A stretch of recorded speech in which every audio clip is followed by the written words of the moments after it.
Thanks for hopping on.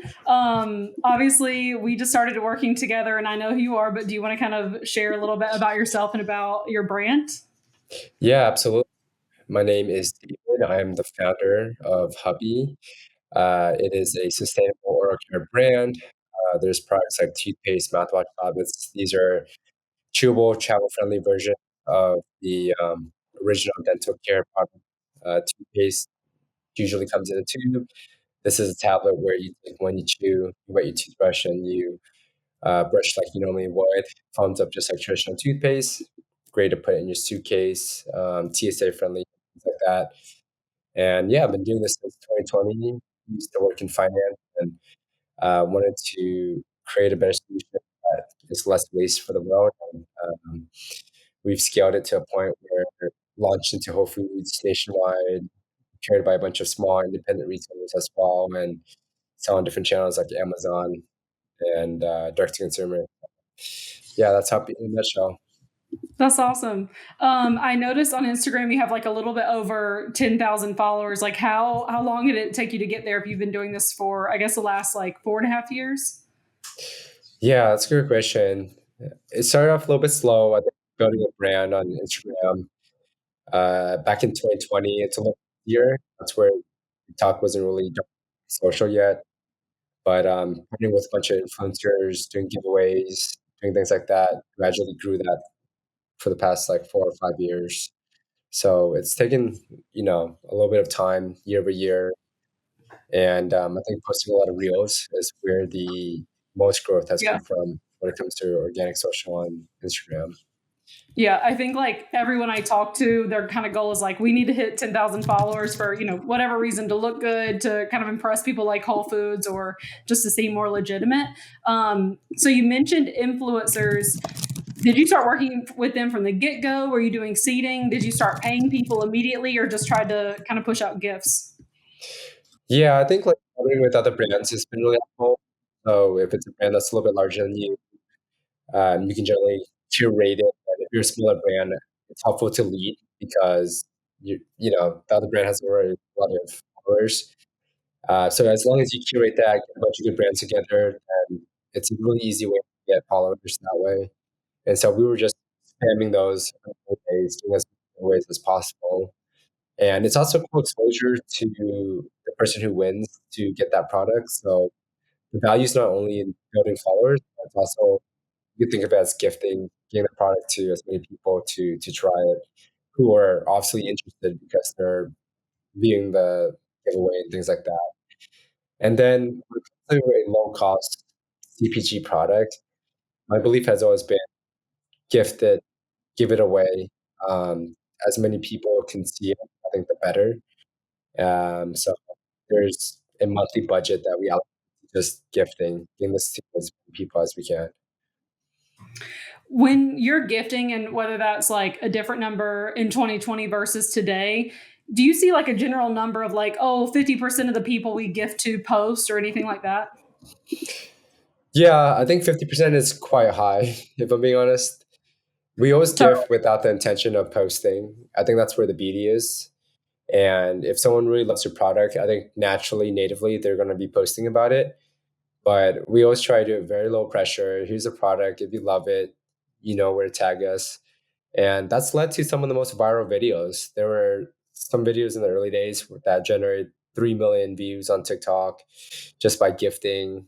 It was a influencer, but we didn't really offer to pay. Of course, after having it blowing up 3 million views, then we, kindly gave some compensation after that. But the partnership came in with no expectations, and this creator just did a really amazing job and crushed it. And then subsequently, we hired her and worked with her for a short stint, and the videos continue to do well. I think that's how Wow. some of the best partnerships are formed. Yeah. No, I totally agree with that. And you mentioned like posting reels to kind of help you grow. Was that content just like with that specific creator? Was it with multiple? Did you give them any direction or people just kind of did their own thing and you kind of saw what worked? Yeah, that's a good question. I think getting a handful of creators is always helpful so that you can have a variety look in terms of your reels and TikTok. But I do think it's helpful that you have one creator that's the main because everyone loves to follow the journey, and that Yeah. creator can really become part of the brand identity. Um, but a lot of times it's helpful if they come to play with a bunch of ideas on what resonates, and every creator has a different style of filming, has different value props that they love to talk about. One might be travel focused, one might be really big into the sustainability space, one might want to talk about the hydroxyapatite in terms of cleaning, usually more of the dentist and the health angle. So it really just depends. But I'm always in favor of working with a small set of creators versus going broad because there's consistency. So I'd say the sweet spot's around 2 to 3, 3 to 4 creators for your brand, depending on your budget and things like that. Yeah, I definitely agree. And kind of going back to getting started, like, were you doing all the marketing when you first launched? Did you go ahead and start with a team or an agency? And then how has that kind of changed over the last few years? Yeah, in the early days, social is one that I would never want to allocate a huge budget to, Yeah. just because it's really hard to measure what the brand effect of having a large following is. Things like Meta, if you spend on ads or Google, you're getting the direct metrics of who's spending, what dollar amount. And so you have to be really cognizant of how much you spend because sometimes you might get the ROI. Of course, there's brands out there like Huppy and other ones who you can just know that organic social is crushing it by just looking at the views. But if you're generating like massive amounts of view and you're paying hundreds and thousands of dollars for your content, sometimes the ROI just isn't there. And so I think working with interns, working with young content creators, really making them feel part of the brand is where the massive ROI is, because if you can spend less on content and still have it generate a lot of views, it's going to be a net positive. So that was really the approach that we took. Find passionate creators about the brand, send them a lot of free products, make them feel loved, bring them a part of the journey, give them inside scoop as to like what products are launching, get their feedback, make them feel like they're part of the company, and make some really cool content from that.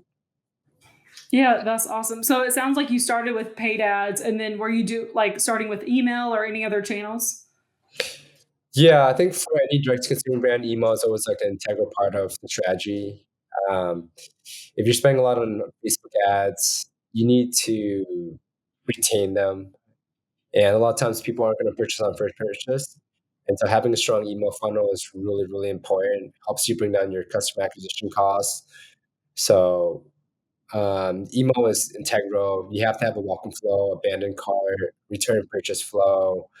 Those are just some of the basic fundamentals. And then as your list grows bigger and bigger, then getting into a consistent cadence of sending out campaigns. Depending on the size of your list, you could do once or twice or even 3 times a week and then scale that from there. But going into, like, paid meta without any email and things like that, I think is a losing strategy. Yeah. Yeah, it's like, well, we need to capture something to continue to market to them because I feel like they say email has the highest purchase rate. I mean, you already got somebody that found you, wanted to sign up, and then it's like kind of a done deal if you can get the right emails to them. Yeah, I mean, it's a free channel, right? Like, when it comes to Meta, Google, you're paying for CPM, but with the email, you've already collected their data. You can launch new products, send out a blast. You can, the data is really good. If someone hasn't purchased for, like, a year, you can send out 50% off email. So there's different ways that you can extract, like, a higher lifetime value based off of email. It's why you see aggressive discounts when someone comes to your site, put in your email, "Here's 15% off, 20% off." And then SMS is another channel entirely where there's a big discount because if you have someone's email, it's so easy to send out campaign notices or any flow that can just generate more revenue. So I view email and SMS as really important channels. Yeah, totally. And with the emails, like when you because I guess like when you got started, were you just thinking about a welcome flow and a couple things here and there, and this has kind of evolved now to like, okay, well, yeah, if they haven't purchased after a year, we're going to do this. Like, how did you kind of build that out, and did you do that yourself or hired a team? Yeah, I work with generally freelancers to kind of build all this stuff. In the early days, it was get on Figma, look at mock files. There's like thousands out there. There's sites where you can kind of curate different brands' emails. Unmilled is one of them. So you can look at like every brand's flows, sign up for a bunch of different brands that you enjoy. So I signed up for like different industries, so like pet supplements, or, you know, cooking accessories, or CPG brands, beverage. And so be, reading through all these different emails, finding things I like, what's effective, and always designing on mobile first. I think is really important because that's generally where people are going to be looking first. And so generally you'll have like massive files of like inspiration, and then you can take that and take like a 2-hour course on Figma and figure out how to use it. It's essentially like PowerPoint if you ever use that, and then just start designing it, and then you can implement it into Klaviyo or whatever platform you use, and then that should kind of serve this as the starting point. And then the good thing about all these different service providers is there's analytics inside of it, so you can start to A/B test every single flow that you've launched.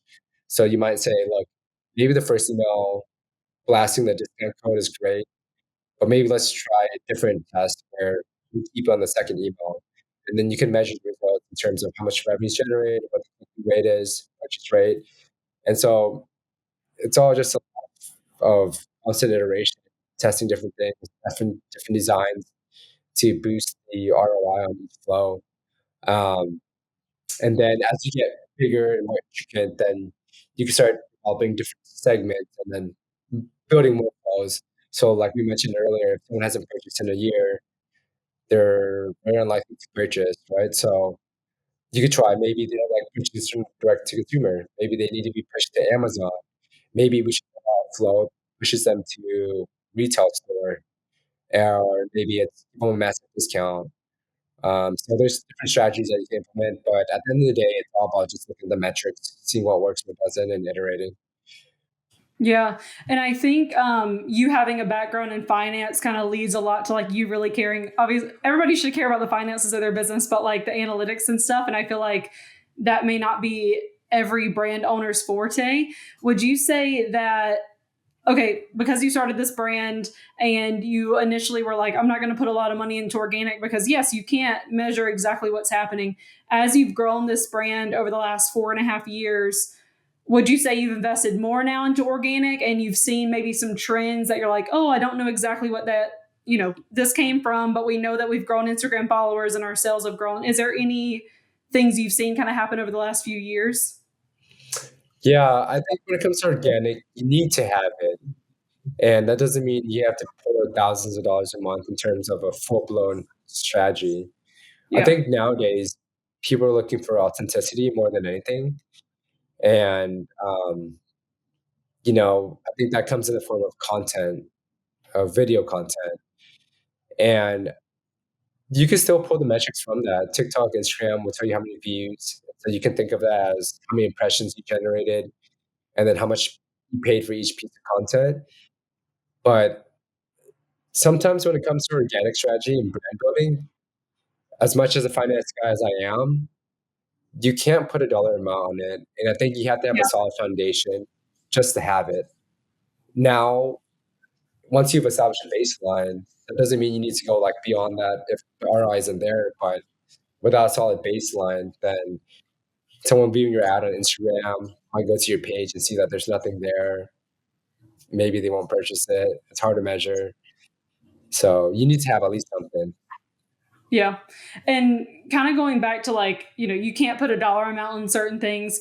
You just did a rebrand. How did you kind of decide it was time to invest in that?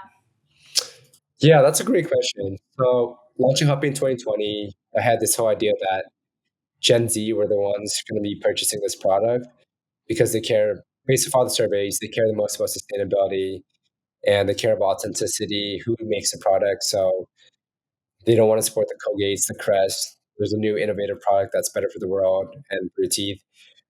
But it turns out Gen Z, it's very hard to extract money from. Although they have like these values, they might not be willing Yeah. to pay a higher price point compared to a traditional tube of toothpaste. And so just looked at the data from Google Analytics over the years for 2020 all the way to 2023 and realized that the majority of the people purchasing female was top of the list. And then second was majority millennials and Gen X. So the brand that we had built from the very beginning had very playful colors, kind of lean to like the playful nature of the brand. And it was just time to kind of elevate the a little bit to make it attractive to who's actually purchased the product. So more modern typography, colors are still bright, but not like in your face Gen Z kind of feel. And so far, the branding's really resonated with the audience, and we've gotten a lot of great feedback on it. Love the rebrand and kept the name, so it's not like it's a 100% of rebrand. Kind of think of it as a brand refresh, and Yeah. it's done well. Yeah, yeah. Well, looks really good. So you kind of mentioned starting with interns, and now today in 2025, like, what is the team that you're currently working with look like? Do you have separate email people versus? I kind of know you have a separate social person versus like customer service. Like, what's your kind of team build this today?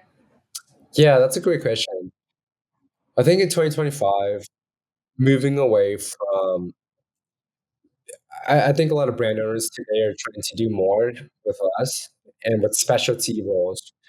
And so what I mean by specialty roles is we have a great email freelancer.